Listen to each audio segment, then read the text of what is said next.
करें। आज इस वीडियो में मैं आपको किसी की जिंदगी पर बीती एक दिलचस्प और नाकाबिले यकीन कहानी सुनाने जा रही हूँ। मेरे शोहर को वालिदैन के इंतकाल के बाद विरासत में कुछ ज़रई जमीनें मिली थीं। इसलिए डॉक्टर होने के बावजूद उन्होंने उस गांव में रिहाइश इख्तियार की जहां पर जमीनें थीं। वहीं वो क्लिनिक भी करने लगे। इस तरह जमीनों की देखभाल के साथ इलाज मुआवजा भी चलने लगा। जमीनों से क्योंकि ठीक ठाक आमदनी हो रही थी, इसलिए वो गरीबों का इलाज मुफ्त करते थे। वो सिर्फ वडेरों और जमींदारों से पैसे लेते थे। सो अल्लाह ने उन पर अपना खसूसी करम किया और थोड़े ही दिनों में उनके इलाज की धूम मच गई। उनके हाथ में अल्लाह ने शिफा रखी थी, इसलिए उनको दस्ते शिफा का खिताब भी मिला हुआ था। मेरे शोहर की रिहाइश अंदरूनी सिंध के एक पसमानदा से गांव में थी। वालिदैन वफात पा चुके थे, सब बहन भाइयों की शादी हो चुकी थी। ये सबसे छोटे थे और घर में अकेले रहते थे। बहन भाई सब शहरों में आबाद थे। सन 1960 की दिहाई थी जब मेरी उनसे शादी हुई। मैं कराची से शादी होकर उस छोटे से गांव में गई थी, जहां बिजली की सहूलत भी नहीं थी। शुरू में तो बहुत परेशानी हुई, मगर मैं फिर आती हो गई। वैसे मैं यहाँ जमींदाराना ठाट से ही रह रही थी। जब हमारे बच्चे हुए और उनकी पढ़ाई का वक्त आया तो हम करीबी शहर में मुंतकिल हो गए। शहर में मेरे शोहर को एक बहुत पुराना मकान सस्ते दामों मिल गया था, जिसकी मुरम्मत और रंगो रोगन करवा के अपनी जरूरत के मुताबिक हमने उसे रहने के काबिल कर लिया। ये घर गांव की हवेली की तरह बड़ा तो नहीं था, मगर फिर भी बहुत कुशादा और 2 मंजिला बना हुआ था। गांव से खाना पकाने और बच्चों को संभालने के लिए मासी सुगरा और बाहर के कामकाज के लिए एक छोटा लड़का अली गौहर हमारे साथ आया था। हमने नौकरों को रिहाइश ऊपर के कमरों में दी थी। मेरी असल कहानी उस घर से शुरू होती है।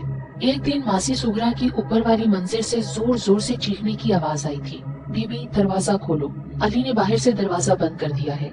अली से मासी की नहीं बनती थी। वो उसे अक्सर अपनी शरारतों का निशाना बनाए रखता था। उस वक्त वो बाहर सौदा लेने गया हुआ था, इसलिए मासी के पुकारने पर मैं ही जल्दी से ऊपर गई। मगर दरवाजे पर तो बाहर से कोई कुंडी नहीं लगी थी। मैं समझी दरवाजा तेज हवा के बाइस बंद होने से जाम हो गया होगा। मैंने बहुत जोर लगाया, मगर दरवाजा खुल ही नहीं रहा था। इतने में अली भी आ गया। उसने समझा कि मासी ने अंदर से कुंडी लगा ली है, मगर वो भी खुली थी। दरवाजा बाहर से बंद है, अंदर से नहीं। मुझे कुछ खतरे का एहसास हुआ तो मैंने फौरन आयतुल कुर्सी का विर्द शुरू कर दिया।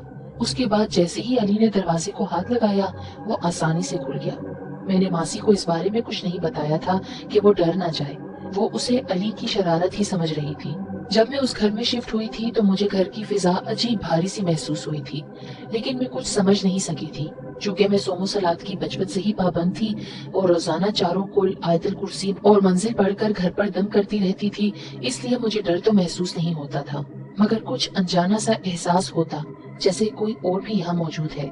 दूसरी बार जो वाकया पेश आया, उससे मुझे यकीन हो गया कि यकीनन कोई और मखलूक भी यहाँ रिहाइश पजीर है। उस दिन मासी कुछ सामान निकालने स्टोर में चली गई थी। जैसे ही उसने कोठरी का दरवाजा खोला, चीखती चिल्लाती भागती हुई आई, बीबी स्टोर में एक बहुत बड़ी बला बैठी है। वो डर के मारे कांपती हुई बोल रही थी। क्या है मासी, चलो तो मेरे साथ, मैं देखने के लिए उठी। नहीं बीबी, आप नहीं जाएं, वो बहुत बड़ा है। मासी मुझे भी रोक रही थी। अरे डरो नहीं, मैं ये कहकर आगे बढ़ी और जैसे ही मैंने स्टोर का दरवाजा खोला तो दहशत से बेहोश होते होते बची। मैं तो औरत थी, अगर कोई मर्द भी होता तो भी हवास खो बैठता। एक बहुत बड़ा स्याह रंग का सांप कुंडली मारे बैठा था। वो इतना बड़ा था कि पूरी कोठरी को घेरे में लिए हुआ था। मैंने जल्दी से दरवाजा बंद कर दिया और आयतुल कुर्सी पढ़ने लगी। फिर मैंने बुजुर्गों से सुनी हुई बात को आजमाना चाहा और जेरे लब यूं गोया हुई, आप जो कोई भी हैं, आपको हज़रत सुलेमान अलैहिस्सलाम का वास्ता यहाँ से चले जाएं, वरना आपके नुकसान की मैं जिम्मेदार नहीं होंगी। ये कहकर मैंने कोठरी का दरवाजा खोलकर झांका, जबकि मासी हवास बाख्ता होकर मुझे रोक रही थी, मगर अब तो वहाँ पर कुछ भी नहीं था। मैंने दरवाजा पूरा खोल दिया और मासी से कहा, देखो यहाँ तो कुछ भी नहीं है। फिर मैंने उसका डर खत्म करने के लिए कहा, शायद रोशनदान से किसी चीज का साया आ रहा होगा। ये देखो, रोशनदान में रस्सी लटक रही है। मासी ने डरते डरते अंदर झांका और बोली, साया इतना बड़ा थोड़ी होता है, वो तो सचमुच का नाग था, फन उठाए हुए था। मैंने अपनी आंखों से देखा था, उसकी लाल लाल जुबान भी निकल रही थी। वो अंदर कहीं छुपा होगा। देखा तो मैंने भी यही था। मासी सच कह रही थी, मगर उसको ये कैसे बताती कि वो जो कोई भी था हज़रत सुलेमान अलैहिस्सलाम का वास्ता देने से हट गया है और उसकी रिहाइश यहीं कहीं पर है। वो कभी मेरी बात का यकीन नहीं करती। मैंने दरवाजा बंद करते हुए कहा, अच्छा शाम को जब डॉक्टर साहब आएंगे तो वो किसी को बुलाकर अच्छी तरह चेक कर लेंगे कि कोई बिल या सुराग तो कोठरी में नहीं है। दूसरे दिन डॉक्टर साहब ने कोठरी खाली करवा के अच्छी तरह देख लिया, मगर वहाँ पर कोई सुराग नहीं था, ना कोई बिल था। फिर भी उन्होंने दीवारों और फर्श को दोबारा खुरच कर प्लास्टर करवा दिया था। मासी अब भी उस कोठरी यानी स्टोर में जाने को तैयार नहीं थी, इसलिए हमने किचन के साथ जो खाली जगह थी वहाँ पर स्टोर बनवा दिया तो उसे इत्मीनान हुआ।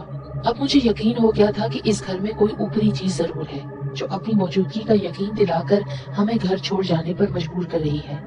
मैंने एक दिन डॉक्टर साहब से इस मौजू पर बात की और बताया कि कुछ गैर मामूली वाकयात हो रहे हैं। इसका मतलब है यहाँ पर कुछ है, कहीं हम लोगों को कोई नुकसान न पहुँचे, बेहतर है कि आप दूसरा घर देख लें।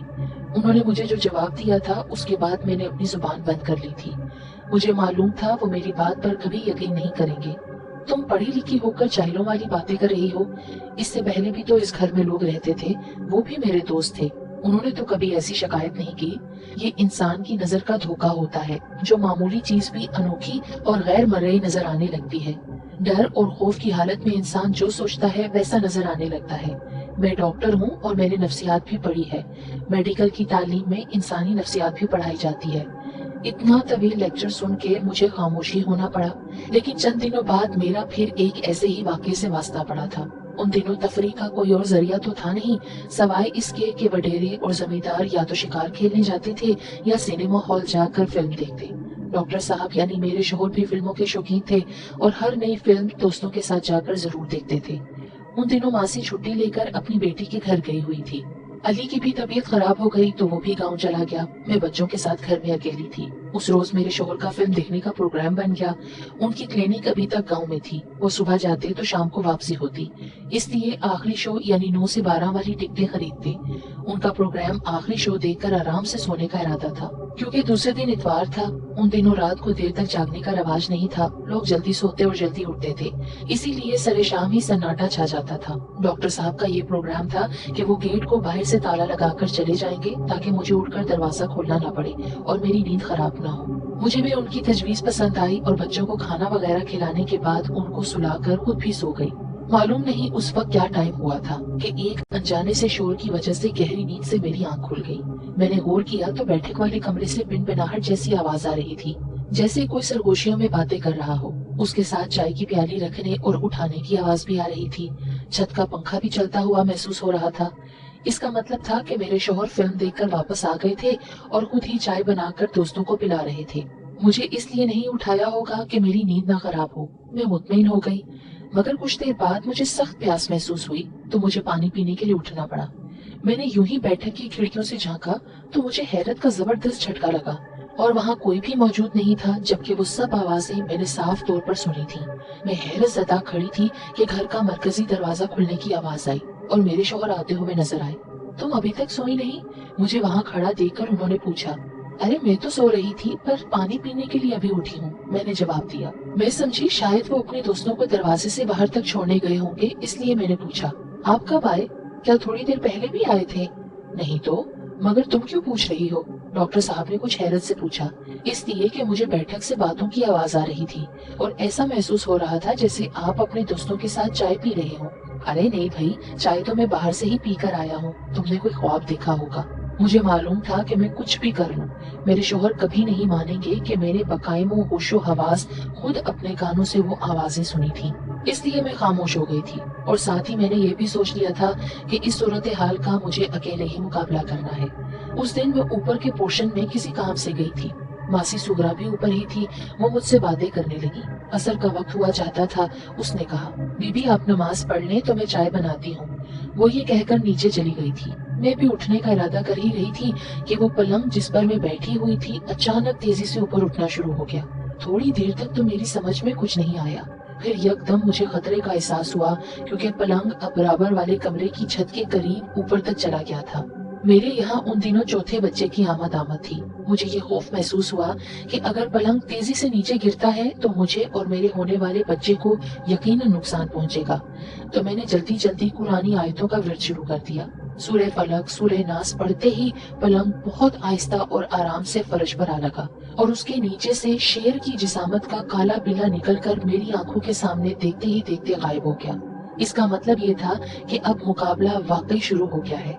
इस घर में कोई ऐसी पुरअसरार मखलूक भी है जो मुख्तलिफ भेस में मेरे सामने आकर मुझे डरा रही है। ان کا مقصد شاید مجھے یہاں سے نکالنا تھا، لیکن ابھی تک کوئی نقصان نہیں پہنچایا تھا۔ میں نہ کوئی عالم فاضل تھی نہ عامل کامل، مگر میں اللہ کی ایک ادنا بندی اتنا ضرور جانتی تھی کہ ان چیزوں سے جو ڈرتے ہیں انہی کو وہ ڈراتے ہیں۔ میں نڈر واقع ہوئی تھی، پھر مجھے اللہ اور اس کے کلام پر پورا یقین تھا، اس لیے مجھے غیبی مدد مل رہی تھی اور مجھے اور گھر کے دوسرے افراد کو کوئی نقصان نہیں پہنچا تھا۔ اور دوسری بات جو میری سمجھ میں آ رہی تھی وہ یہ کہ وہ مخلوق جو کوئی بھی تھی مجھے نقصان پہنچانا نہیں چاہتی تھی۔ شاید وہ نیک جنات تھے، بہرحال اچھے اور برے تو سبھی ہوتے ہیں۔ اس دفعہ بھی میرے یہاں بیٹا ہوا اور میں 3 بیٹوں اور 1 بیٹی کی ماں بن گئی۔ اس روز میں منّے کو گود میں سلا رہی تھی کہ میرے بڑے بیٹے نے سامنے والے میدان میں کرکٹ کھیلنے کی اجازت مانگی۔ اس کے دوست اسے بلانے آئے تھے۔ میں نے اس کو اس شرط پر اجازت دی کہ مغرب سے پہلے آ جانا، اور وہ خوشی خوشی اپنا بیٹ اٹھا کر چلا گیا۔ اس بات کو بھی 5-10 منٹ ہی ہوئے تھے کہ منا سو گیا تھا اور میں اس کو جھولے میں لٹا کر اٹھی تھی کہ ماسی کے پاس جا کر رات کے کھانے کی تیاری کروں۔ اتنے میں مجھے سامنے سے میرا بڑا بیٹا آتا ہوا نظر آیا۔ ارے تم اتنی جلدی آ گئے، میچ ختم ہو گیا کیا؟ مگر اس نے مجھے کوئی جواب نہیں دیا اور اندر کمرے کی طرف تیزی سے قدم بڑھا دیے۔ تو میں نے اسے پھر آواز دی، بیٹا۔ میری آواز پر ماسی بھی اٹھ کر کھڑی ہو گئی اور بولی، بی بی آپ کا بیٹا تو میچ کھیلنے گیا ہوا ہے، مگر ماسی ابھی ابھی تو وہ اندر آیا ہے۔ نہیں بی بی، دروازہ تو میں نے ہی بند کیا تھا، وہ ابھی واپس نہیں آیا۔ اچھا، کہہ کر میں خاموش ہو گئی، مگر میں نے خود اپنی آنکھوں سے اپنے بڑے بیٹے کو دیکھا تھا۔ میری آنکھیں دھوکہ نہیں کھا سکتی۔ میں اپنی تسلی کے لیے اندر کمرے میں گئی، وہاں کوئی نہیں تھا۔ اب میرا شک یقین میں بدل گیا تھا کہ کوئی اور بھی اس گھر میں رہائش پذیر ہے۔ اس نے مجھے اپنی موجودگی کا یقین دلا دیا تھا۔ اب مجھے تو غیر معمولی واقعات اور پراسرار مخلوق سے کوئی خوف تو محسوس نہیں ہو رہا تھا، بس ڈر تھا تو صرف یہ کہ ان حالات سے خوفزدہ ہو کر کہیں کام والی نہ چلی جائے۔ چھوٹے بچے کے ساتھ گھر کے کاموں میں مجھے پھر بڑی مشکل ہو جاتی، مگر شاید وہ مخلوق بھی مجھے سمجھ گئی تھی کہ میں بھی اس کو نقصان پہنچانے کی کوشش نہیں کروں گی۔ اس لیے ماسی کے ساتھ شروع میں 2 واقعات، جب اس کے کمرے کا دروازہ بند ہو گیا تھا اور سٹور روم میں سانپ نظر آیا تھا، اس کے بعد پھر کچھ اور نہیں ہوا تھا۔ اگر میں ان واقعات اور حالات سے ڈر کر اپنے شوہر کو مجبور کرتی کہ وہ کسی عامل یا بزرگ کو بلا کر گھر کو دکھائیں اور وہ ان کو بھگانے کی کوشش کرتے، تو شاید مجھ سے ان کی دشمنی پیدا ہو جاتی کہ وہ قوم جنات میں سے تھے اور اچھے تھے۔ اور پھر ایک دن یہ بات کھل کر میرے سامنے بھی آ گئی تھی۔ ماسی اور علی چھٹی لے کر گاؤں گئے ہوئے تھے۔ اس دن میں اکیلی تھی، بچے اسکول گئے ہوئے تھے، جمعے کا دن تھا۔ جمعے کے دن میرے شوہر بھی نماز سے پہلے کلینک سے آ جاتے تھے، بچوں کی بھی جلدی چھٹی ہو جاتی تھی۔ میں نے جلدی جلدی دوپہر کے کھانے کی تیاری کر لی تھی، اس لیے سوچا کہ پہلے منّے کے کپڑے دھو لوں، پھر ٹائم نہیں ملے گا، کیونکہ جمعے کی نماز کی تیاری کے لیے بچوں اور شوہر کو غسل کرنا ہوگا۔ اس وقت اٹیچ باتھ نہیں ہوتے تھے، سب کے لیے گھر میں ایک ہی مشترکہ غسل خانہ ہوتا تھا۔ بڑا گھر ہوتا تو 2 بھی ہوتے تھے، مگر گھر بڑا تو تھا مگر غسل خانہ ایک ہی تھا۔ میں جلدی جلدی کپڑے دھو رہی تھی کہ اچانک پتہ نہیں کدھر سے ایک لمبے قد کی خوبصورت عورت میرے سامنے آ کر کھڑی ہو گئی۔ میں حیران ہو گئی کہ یہ عورت کون ہے۔ ابھی میں نے اس سے پوچھنا ہی چاہا تھا کہ وہ کون ہے، اس نے سلام کر کے کہنا شروع کیا تھا، آج جمعے کا دن ہے اور تم اتنی دیر سے غسل خانے میں کپڑے دھو رہی ہو۔ مجھے بھی کپڑے دھونے ہیں، میرے بچوں کو بھی نماز پڑھنے جانا ہے، ان کو بھی نہلانا ہے۔ تم غسل خانہ خالی کرو تو میں بھی اپنا کام کروں۔ میرا بھی اس گھر پر اتنا ہی حق ہے جتنا تمہارا، ہم برسوں سے یہاں رہ رہے ہیں۔ اس کی بات سن کر میں بغیر خوفزدہ ہوئے بولی تھی، آجو بہن تم اپنا کام کر لو، میں بعد میں کر لوں گی۔ یہ کہہ کر میں کپڑے اٹھا کر کھڑی ہو گئی۔ مجھے حیرت ہوئی کہ اس کے پیچھے میرے بچوں کی عمر کے برابر 4 بچے کھڑے تھے، 3 لڑکے اور 1 لڑکی، اور سب سے بڑی بات یہ تھی کہ ان بچوں کی شکلیں حیرت انگیز طور پر میرے بچوں سے مل رہی تھیں۔ میرے اٹھتے ہی وہ غسل خانے کے اندر مسکراتی ہوئی یہ کہہ کر چلی گئی، تم نے مجھے بہن کہا ہے تو انشاءاللہ میں بھی یہ رشتہ نبھاؤں گی۔ پھر کچھ دیر تک مجھے غسل خانے کے اندر سے کپڑے دھونے اور پانی گرنے کی آواز آتی رہی، مگر کچھ نظر نہیں آ رہا تھا۔ مجھے بہت خوشی ہوئی تھی کہ وہ مسلمان جنات میں سے تھے اور شر انگیز نہیں بلکہ نیک، پرخلوص اور مہربان نظر آئے تھے۔ وہ میرے گھر میں شراکت دار تھی اور میں نے بھی اس کو قبول کر لیا تھا۔ جب ڈاکٹر صاحب اور بچے جمعے کی نماز کے لیے مسجد چلے گئے تو میں نے دیکھا کہ میرے بیٹوں جیسے 2 بچے سفید کپڑے اور سر پر ٹوپی پہنے ہوئے ایک آدمی کے ساتھ آنگن کے دروازے سے باہر جا رہے ہیں۔ یقیناً وہ بھی نماز کے لیے جا رہے تھے، اور حیرت انگیز بات یہ تھی کہ اس آدمی کی شکل اور قد میرے شوہر سے بہت مل رہا تھا۔ وہ میری آنکھوں کے سامنے بند دروازے سے باہر نکل گئے تھے۔ میں نے اب تک اپنی زندگی میں جتنے بھی آسیب، جنات اور اثرات کے قصے سنے تھے وہ بہت خوفناک اور نقصان پہنچانے والے تھے، لیکن میرا واسطہ نہایت نیک اور بے ضرر جنات فیملی سے پڑا تھا، اس لیے میں بے فکر ہو گئی تھی۔ ان کی رہائش پہلی منزل پر بنے ہوئے کونے کے کمرے میں تھی، کیونکہ میں نے اسی طرف سے ان کو آتے جاتے دیکھا تھا۔ یہاں سب سے اہم بات یہ تھی کہ وہ سوائے میرے گھر کے کسی اور فرد کو نظر نہیں آتے تھے۔ اسی طرف سے اکثر مجھے کھانا پکانے کی خوشبو اور برتن وغیرہ دھونے کی آوازیں بھی محسوس ہوتی تھی۔ کبھی کبھی ماسی بھی کہتی، بی بی برابر والوں کے یہاں پتہ نہیں کیا پک رہا ہے، خوشبو بڑی اچھی آ رہی ہے۔ میرے بڑے بیٹے نے بورڈ کے امتحان میں اول پوزیشن حاصل کی تو میں نے اپنے محلے، پڑوسی اور دوستوں میں مٹھائی بانٹی۔ پھر مجھے خیال آیا کہ اپنی نادیدہ دوست جس کو میں نے بہن کہا تھا اس کو بھی اپنی خوشی میں شامل کروں، ان کو بھی مٹھائی کھلاؤں۔ میں نے اپنے بڑوں سے سنا تھا کہ جنات اخروٹ کی مٹھائی کھاتے ہیں، تو میں نے اپنے شہر کی سب سے بڑی اور بہترین مٹھائی کی دکان سے اخروٹ کی مٹھائی منگوائی اور ڈبہ لے جا کر اس کمرے کے دروازے کے سامنے رکھ دیا۔ وہ میری نظروں کے سامنے ہی غائب ہو گیا اور میرے کانوں میں پرخلوص آواز آئی، بہت مبارک ہو۔ اسی روز شام کو میرے بیٹے کی میز پر ایک بہت خوبصورت اور قیمتی پین کا ڈبہ رکھا ہوا ملا۔ وہ بہت خوش ہوا اور پین کا ڈبہ لے کر میرے پاس آیا اور بولا، امی یہ پین آپ لائی ہیں؟ میں یہی پین لینا چاہتا تھا۔ میں سمجھ گئی کہ یہ تحفہ میری اس نادیدہ دوست نے دیا ہوگا۔ رکھ لو بیٹے، یہ میری دوست نے دیا ہے، میں نے مسکرا کر کہا۔ امی جس نے بھی دیا ہے بہت خوبصورت ہے، مجھے بہت پسند آیا ہے، بہت بہت شکریہ۔ وہ سن 70 کا زمانہ تھا جب سندھ میں لسانی فسادات پھوٹ پڑے تھے، ادھر ادھر سے خبریں اچھی نہیں آ رہی تھی۔ ہم نے بڑے بچوں کو کراچی، ننہال بھیج دیا تھا۔ ماسی بھی بہانہ بنا کے اپنے گاؤں واپس چلی گئی تھی اور علی نے بھی کام چھوڑ دیا تھا۔ میں اپنے چھوٹے بیٹے کے ساتھ گھر میں اکیلی رہ گئی تھی۔ میرے شوہر صبح کلینک جاتے تھے تو میں سارا دن گھر میں اکیلی ہوتی۔ صبح جاتے وقت وہ اپنے سامنے گھر کے گیٹ میں اندر سے تالا لگواتے اور جب تک میں گیٹ میں تالا ڈال کر کمرے کا دروازہ بھی نہیں بند کر لیتی وہ کھڑے رہتے۔ میں 2-3 دن سے گھر کے سامنے موجود کھیل کے میدان کی باؤنڈری وال پر ایک مشکوک سا لڑکا بیٹھے ہوئے دیکھ رہی تھی۔ وہ پتہ نہیں کب سے آگے دیوار پر بیٹھ جاتا اور جب میرے شوہر گاڑی سٹارٹ کر لیتے تو وہ واپس چلا جاتا۔ ایسا کئی دنوں سے ہو رہا تھا۔ مجھے ایک دن یہ خیال آیا کہ شاید یہ میرے شوہر کے آنے جانے کے اوقات کو نوٹ کر رہا ہے، اور پھر میرا یہ اندیشہ صحیح ثابت ہوا۔ اس دن میرے شوہر نے جیسی ہی گاڑی سٹارٹ کی تو میں ان کو خدا حافظ کہہ کر اندر آ کر گیٹ بند کرنے لگی۔ اس دن ان کو جانے کی کچھ جلدی تھی، شاید اس لیے گیٹ بند کروانے سے پہلے ہی چلے گئے، ورنہ جب تک میں گیٹ میں تالا نہیں ڈال لیتی تھی وہ کھڑے رہتے تھے۔ جیسے ہی انہوں نے گاڑی آگے بڑھائی وہ لڑکا پھرتی سے دیوار کود کر میرے گیٹ کے پاس آ گیا اور تیزی سے گیٹ کے درمیان اپنا ہاتھ ڈال دیا۔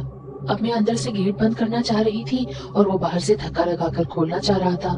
اس کا ہاتھ گیٹ کے درمیان پھنسا ہوا تھا، اس لیے میں بند نہیں کر پا رہی تھی۔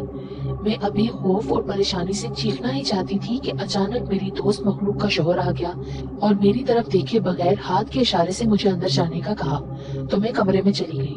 اس آدمی کو دیکھ کر وہ لڑکا سر پر پاؤں رکھ کر بھاگ گیا۔ اس نے دروازہ کھول کے ادھر ادھر دیکھا اور کسی کو نہ پا کر گیٹ بند کر کے تالا ڈال دیا، چابی اس میں چھوڑ دی اور وہیں پر غائب ہو گیا۔ میں یہ سب کھڑکی سے دیکھ رہی تھی۔ شام کو میں نے ڈاکٹر صاحب کو بتایا کہ کس طرح وہ لڑکا اندر گھسنے کی کوشش کر رہا تھا اور میں کیسے بال بال بچی۔ یہ قصہ میں گول کر گئی کیونکہ میں اپنی دوست مخلوق کا راز کھولنا نہیں چاہتی تھی۔ مجھے ڈر تھا کہ میرے شوہر کچھ الٹا سیدھا نہ بول دیں جس سے وہ مخلوق ناراض ہو جائے، کیونکہ عموماً لوگ ایسی باتوں پر یقین نہیں کرتے اور خاص طور سے مرد تو جنات اور جادو وغیرہ کو مانتے ہی نہیں، حالانکہ یہ دونوں چیزیں قرآن سے ثابت ہے۔ مگر پڑھے لکھے ہونے کے باوجود لوگوں کا کہنا ہے کہ اس زمانے میں ایسا نہیں ہوتا۔ میں تو مانتی تھی اور میرا ذاتی تجربہ بھی ہو رہا تھا۔ اس واقعے کے بعد میرے شوہر نے مجھے بھی کراچی میرے والدین کے پاس بھیجنے کا فیصلہ کیا، کیونکہ یہاں میرا اکیلے گھر میں رہنا خطرناک تھا۔ اس دن میں نے جلدی میں اپنا مختصر ضروری اور قیمتی سامان باندھا، کیونکہ میرے شوہر نے کسی کو بتائے بغیر مجھے کراچی بھیجنے کا فیصلہ کر لیا تھا۔ وہ مجھے اسٹیشن پر ویٹنگ روم میں بٹھا کر ٹکٹ خریدنے چلے گئے۔ میں اکیلی بچے کے ساتھ بیٹھی تھی کہ پتہ نہیں کہاں سے ایک مشکوک سا آدمی بھی ویٹنگ روم میں آ کر بیٹھ گیا اور میری طرف غور سے دیکھنے لگا، حالانکہ یہ لیڈیز ویٹنگ روم تھا۔ میں ڈر کے مارے خاموش تھی۔ میں سوچ رہی تھی کہ میں غیر انسانی وجود سے کبھی اتنا نہیں ڈری، اور اس انسان جو اشرف المخلوقات کہلاتا ہے اس سے مجھے کیوں ڈر لگ رہا ہے۔ میں قرآنی دعاؤں کا زیر لب ورد کرنے لگی۔ اسی وقت ایک اور فیملی جو ایک مرد، عورت اور چھوٹے بچوں پر مشتمل تھی ویٹنگ روم میں آ کر میرے برابر بیٹھ گئی۔ وہ عورت سیاہ رنگ کا ٹوپی والا برقع پہنے ہوئے تھی اور کافی لمبی تڑنگی تھی۔ मर्द ने भी सफेद कुर्ता शलवार और सर पर सियाह अमामा पहना हुआ था। वो उस औरत को बिठाकर बाहर चला गया तो वो आदमी जो भी थोड़ी देर पहले आ गया था बाहर निकल गया, तो मैंने इत्मीनान का सांस लिया। इतने में मेरे शोहर भी टिकट लेकर आ गए। ट्रेन भी आ चुकी थी। उन्होंने मुझे ट्रेन में बिठाया और कुछ हदायतें देकर कहा कि बहुत जल्द वो यहाँ से सब कुछ बेचकर कराची मुंतकिल हो जाएंगे। इतने में वो बुर्कापोश औरत और उसके साथ जो मर्द था वो भी प्लेटफॉर्म पर आकर खड़े हो गए। शायद वो अपनी मतलूबा बोगी देख रहे थे। इसी असना में इंजन ने विसल दी और ट्रेन चल पड़ी। मेरे शोहर खुदा हाफिज कहकर जाने के लिए पलट गए। तब भी वो फैमिली वहीं प्लेटफॉर्म पर खड़ी थी। बस अचानक ही मुझे ख्याल आया था कि वो मुसाफिर मेरे घर के नादीदा रिहायशी थे जो मुझे छोड़ने आए थे। ऐन उसी वक्त मेरे कानों में बहुत करीब से आवाज आई थी, खुदा हाफिज फी अमान अल्लाह। यकीनन ये वही थी जो मेरी नादीदा दोस्त, हमदर्द और बहन बनी थी। तभी मुझे याद आया था कि उसने मुझे कहा था, तुमने बहन कहा है तो मैं भी ये रिश्ता निभाऊंगी। सो वो निभा रही थी। उसने मुझे अकेला नहीं छोड़ा उस प्लेटफॉर्म पे। शहर में फिसादात की वजह से खतरात मंडला रहे थे। लसानी झगड़े की आड़ में बहुत सी दुश्मनियां पैदा हो रही थीं और कुछ लोग उसका नाजायज फायदा उठा रहे थे। ऐसे में उसने मेरा बहुत साथ दिया। इस पुरअसरार किस्से में कहीं भी डर और खौफ वाली बात नहीं है। गोया मैं खुशकिस्मत हूँ कि गैर इंसानी मखलूक जिन्नात ने मेरे साथ मोहब्बत का सलूक रखा। इस वाक़ये को बहुत एक लंबा अरसा गुजर गया है। मेरी जिंदगी में पेश आने वाले ये अनोखे और यादगार वाक़यात हैं। अब हमें सिंध का इलाका छोड़े हुए और कराची में रहते हुए बरसों बीत गए हैं। मैं नानी और दादी के ओहदे पर फाइज हो चुकी हूँ। मेरे शोहर का भी इंतकाल हो चुका है, लेकिन इस तमाम अरसे में मेरे साथ और मेरे बच्चों के साथ फिर कोई पुरअसरार वाक़या पेश नहीं आया। इसलिए मेरे बच्चे भी गैर मर्ई वजूद पर यकीन नहीं रखते। लेकिन चूंकि मेरा ये जाती तजर्बा है, इसलिए आज भी मैं उस मखलूक के लिए दुआ करती हूँ जिसने मेरे साथ दोस्ती निभाई। वो मेहरबान हस्ती मुझे हमेशा याद रहेगी।